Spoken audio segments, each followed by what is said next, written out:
योद्धाओं से कहा कि नौकरी लेने वाले मत बनो, नौकरी देने वाले बनो। इस बात से प्रभावित होकर भारत के तमाम भाई बहनों ने काम स्टार्ट किया और आज वो लाखों लाख कमा रहे हैं, सफल हैं। मतलब मेरी बात को फॉलो करके वो उनका जीवन बदला और उनके जीवन में परिवर्तन हुआ। तो आखिर मेरे द्वारा समाज को कुछ ना कुछ तो मिल ही रहा, और कुछ नहीं मिल रहा तो लोग हंस ही ले रहे हैं।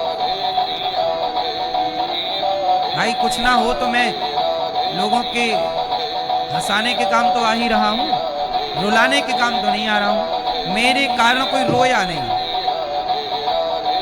मैं किसी के आंखों के आंसू का कारण नहीं बनना चाहता, मैं सबकी होंठों की मुस्कान का कारण बनना चाहता हूं। सबके जीवन के बदलते हुए जीवन में परिवर्तन का कारण बनना चाहता हूं कि आप दुख से सुख की ओर जाएं। इसका कारण मैं बनना चाहूंगा कि मैं आपको दुख से कहां ले जाऊं। असतो मां सद्गमय तमसो मां ज्योतिर्गमय। शास्त्र कहते हैं ना, हे प्रभु मुझे अंधकार से प्रकाश की ओर ले चलिए, अज्ञान से। ऐसे मैं आपको अज्ञान से ज्ञान की ओर ले जाने में तो आपका सहायक हो सकता हूं, आपको अंधकार से प्रकाश की ओर ले जाने में मैं आपका सहायक हो सकता हूं, लेकिन मैं आपको प्रकाश से अंधकार की ओर ले जाने में सहायक नहीं होना चाहता। आप भी किसी को अंधकार में ले जाने के सहायक मत बनिए, किसी को गड्ढे से निकालने में तो सहायता कीजिए, पर किसी को गड्ढे में गिराने में सहायता मत कीजिए। गड्ढे में गिराने में मैं सहायक नहीं बनना चाहता, हाँ गड्ढे से निकालने का सहायक जरूर बनना चाहता हूँ। तो आप भी अपना उद्देश्य पहचानिए और अपने उद्देश्य की पूर्ति कीजिए। भगवान ने दास अनिरुद्ध को भेजा है, जाओ सेवा करो। इसलिए यहाँ वृद्ध माओं की, गौ माता की, गुरुकुल की सब तमाम सेवाएं चल रही हैं। अब नारद जी ने सारे पृथ्वी का भ्रमण किया, आप भी भ्रमण किया करिए और सबका हाल चाल। मैं सबके पास बैठता हूं, गरीब से गरीब के पास, अमीर से अमीर के पास। गरीब से गरीब का भाव क्या है, अमीर से अमीर का भाव क्या है।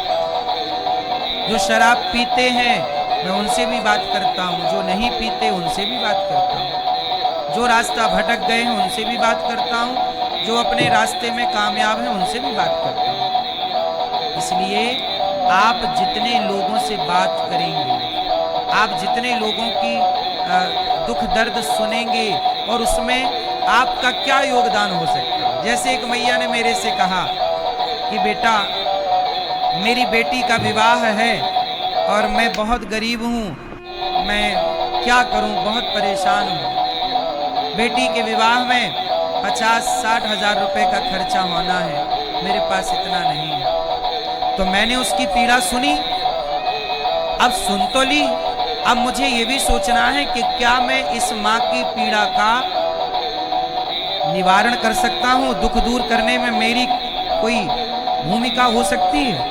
तो मैंने माँ से कहा तुम चिंता ना करो, तुम अपनी बेटी को और जो होने वाला दामाद है तो बारात सजा के दुल्हा दुल्हन को मेरे पास ले आना।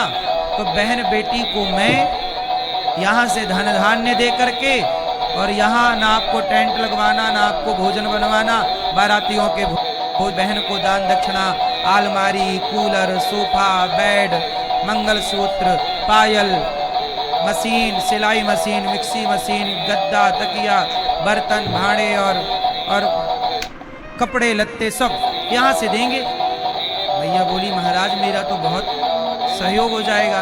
मैंने कहा भैया आप आशीर्वाद दो, आपकी आंखों के आंसू पहुँच लीजिए। यदि हमारे द्वारा आपकी आंखों के आंसू पहुँचे गए तो यही हमारी भक्ति है, सबसे बड़ी सेवा।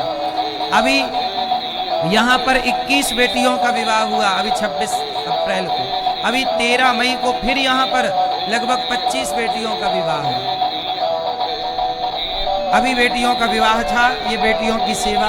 यहाँ से पूरा एक एक बेटी को लगभग 70 से 80 हजार रुपए का केवल सामान, सोना चांदी अलग, लगभग लाख रुपए के लगभग का सामान एक बेटी को दिया जाता है।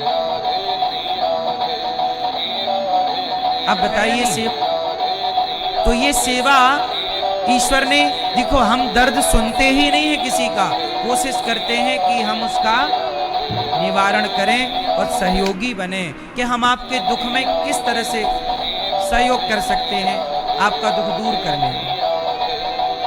इसलिए जब आप किसी के बारे में सोचने लगते हैं तो भगवान आपके बारे में सोचने लगते हैं। फिर आपको अपने बारे में नहीं सोचना पड़ता। मैं अपने बारे में कभी नहीं सोचता, मेरे बारे में भगवान सोचेंगे, मैं सबके बारे में सोचूं। इसलिए अपनी बुद्धि को विकसित कीजिए। सभी में बांट कर खाए उसे इंसान कहते हैं। हमारे शास्त्र कहते हैं वसुधैव कुटुंबकम, सब हमारा परिवार है। आप हमसे अलग थोड़ी हैं या हम आपसे अलग थोड़ी हैं। आप हमें अपना मानो ना मानो, पर मैं पूरे भारत को अपना परिवार, पूरे विश्व को देखता हूं तो अपना सा लगता है। किसी का भी बेटा बिगड़ता हुआ देखता हूं, मुझे कष्ट होता है। मैं समझा बुझा के उसे सही करने का प्रयास करता हूं कि बेटा तुम दारू ना पियो।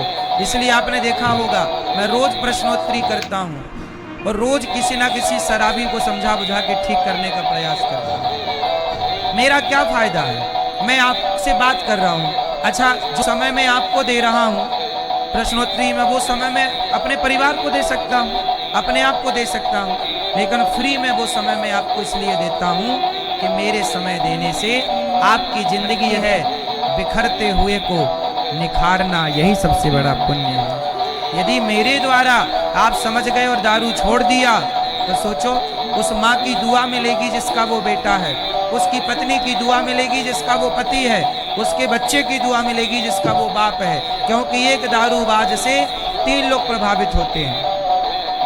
दारू पिएगा बेटा तो माँ प्रभावित है, माँ रो रही है, पत्नी तो बहुत रो रही है कि महाराज, और बच्चे तो अनाथ से हो जाते हैं। कौन उनके लिए कमाएगा, कौन उनका भरण पोषण करेगा? तो एक शराबी से 3 लोग दुखी होते हैं,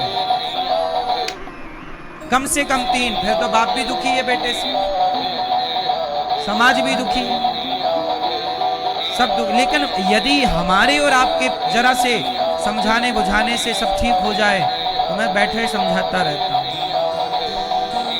समझो आप या मत समझो, पर मैं अपना काम तो करूं। इसलिए मार्गदर्शन होना चाहिए, समाज को सही गाइड करना चाहिए। ये भी एक सीख है, शिक्षा है। आजकल ना समाज में मोटिवेट करने के लोग पैसे लेते हैं, है ना? काउंसलिंग करने का पैसा होता है। 1 घंटा आपको समझाया, कोई काउंसलिंग किया तो उसका पैसा सोचो, और हम फ्री में सबको समझाते हैं। तो ये हमारे लिए पुण्य की बात है। हमें पुण्य भी तो मिलेगा। हम ईश्वर के घर जाएंगे तो भगवान कहेंगे क्या करके आए हो, तो हम मुंह तो दिखा सकेंगे कि प्रभु आपके भक्तों की सेवा ही करके आया हूं, मैंने कोई गलत काम तो किया नहीं। ईश्वर को भी मुंह दिखाना सबको है। इसलिए कुछ यहाँ के लिए कर लो, कुछ वहां के लिए करते हैं। यहाँ के लिए तो आपका काम लगभग हो चुका है, अब वहां की तैयारी कर लो थोड़ा थोड़ा। तो नारद जी कहते हैं कि मैं सारे तीर्थों में गया, सत्यम नास्ति तपः शौचम दया दानम न विद्यते उदिरम भरिणो जीवा बराकाह कोटि भाषिणः।